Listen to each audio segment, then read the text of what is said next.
What's up guys, it's Punchy, and today we'll be discussing Deepwoken's Hallowtide 2024 and what to expect based on the previous years. With all the events and new content added from the last couple of years, I'll break down everything that you need to prepare for and speculate on a few ideas myself. So without further ado, let's get right into it. Instantly upon entering the game in both Hallowtide 2022 and 2023, maybe you'll remember that the entire map got a reskin. For both years respectively, we've received visual updates and decorations specifically for this seasonal contest. If we can expect anything, it's of course gotta be the decorated luminance as well as Battle Royale to throw things into chaos, especially for Halloween. It's also worth mentioning that they've been adding on top of the newly themed decorations for each year, so it should be a little bit more extravagant than the previous Hallowtides. Now, that's finally out of the way, let's begin to talk about content revolving around this event. When Hallowtide starts, it's safe to assume that we still need to return to the Floating Keep. It's a special location inside the Isle of Vigils as well as nearby the Great Hab Airtel, and there's always been a giant pumpkin built for the Hallowtide event. Speaking to this NPC in the past would TP the user to the Hallowtide Keep, and this should also be an integral part of the upcoming Halloween event. Inside this area, there's a few characters to keep an eye out for, and most of them are Lightborn, which is also really cool. We don't get to see any Lightborn NPCs outside of players besides this event.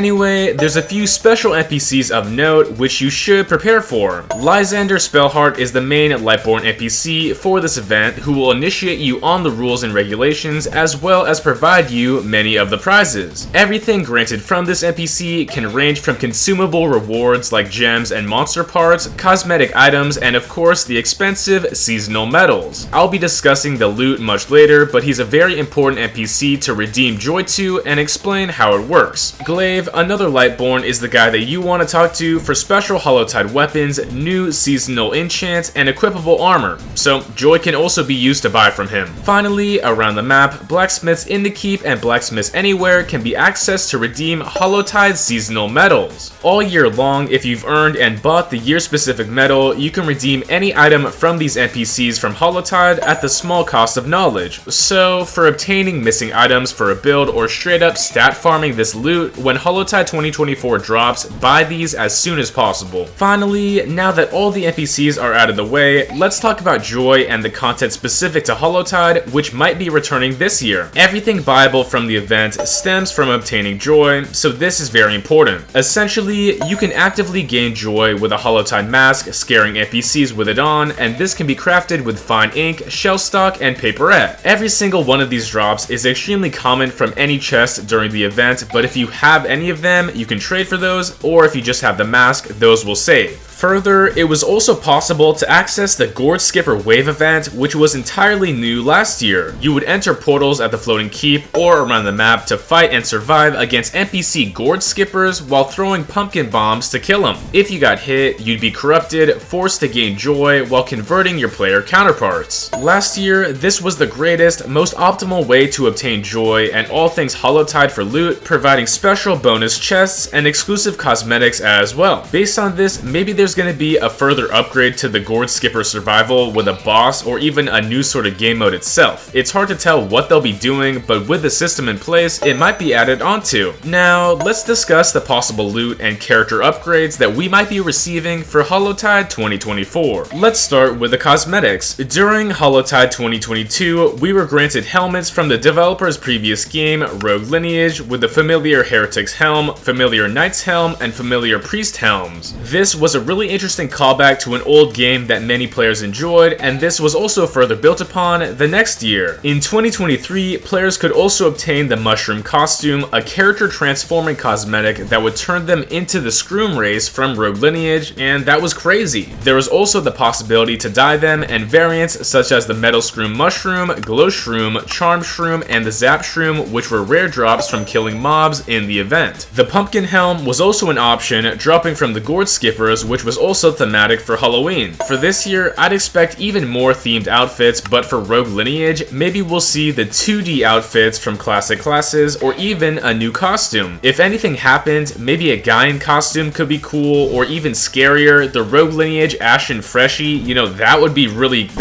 funny. Further upon this, racial variants for Hallowtide were purchasable and could be added once again in this upcoming patch. Anyway, onto the weapons, and let's talk about them. So, we got the Skull Piercer Rapier, Hollow Cleave Sword, and the Skyreap Blade all the way back in 2022. Although these are super cool and thematic, they didn't have anything interesting when it came to the critical. This year, I hope each of them gets a rework, and I hope it happens, but people have been asking this for many years. In the following season, 2023, we got the Drake Maw Fists, Bloodtide Trident Spear, and the Putrid Eden Staff, which all have their respective unique criticals. Further upon this, two of these weapons just got an overhaul to their aiming, which means they haven't been forgotten this year. And finally, we even got the Gourd Shield, which was very unique and cool. Based on this, more weapons are to be expected with the trend of the previous years, but I really do hope they revisit some of the older classic content that never got anything new. Finally, we have the craziest new additions, which almost open up the door to anything being added. Back in 2023, with a Hallowtide exclusive enchant, we got Harrowing, a visually distinct seasonal enchant that locked down enemy information on hit. I will say, it kinda sucks in gameplay, but to be fair, the intent was for something cool, not something strong. So another enchant could happen in the future, and it's definitely not off the table. Next, we also have mantras, which happened in the past and could happen again. Pumpkin Pitch, the exact attack from the Gourd Skipper trial, was added, letting us toss an explosive gourd on will. Again, to be fair, this was not the most powerful option, but for build customization, this was huge. For Hallowtide 2024, mantras could be real, and so could enchants, and it's all happened in the past. And finally, let's talk about the possible date for this event. During last year's Hallowtide, we received a later update that many people thought was delayed at the end half of October, split into 2 separate weeks with 2 separate content drops. The first part of this update happened during the week of Halloween on the 27th of October. Specifically in this patch, this gave us the new Hallowtide weapons like the Drake Maw and the Putrid Eden Staff unrefined without their critical attacks. Following this, in the week directly after, starting in November, we got the second wave of content, fleshing out weapons and giving them their criticals, and also providing us the medals that we see today. Based on what I can see and with the research that other people have sent me, I think that this Hallowtide update is going to happen the same in 2024. Especially for this year, Halloween falls on a Thursday, so we could have an earlier update instead of the normal Friday drops, but again, that's up to the devs. As I'm editing this video, it's been confirmed that Hallowtide will come back on Thursday of next week for Halloween. Additionally, the symbol here seems to be Bloodrend, as it was leaked accidentally by Battle Royale, so if you guys want to learn more about Bloodrend, I made a whole video about this and what it might be, but people say it might be dropping on Hallowtide. Anyway, that's all I gotta say for right now and how you should prepare to get ready. That's all, and please share down below what you want to see for this update so I can tell the devs. And for even more exclusive content just like this, make sure to like and subscribe. We're super close to hitting 100k subs, and let's get there. Thanks again,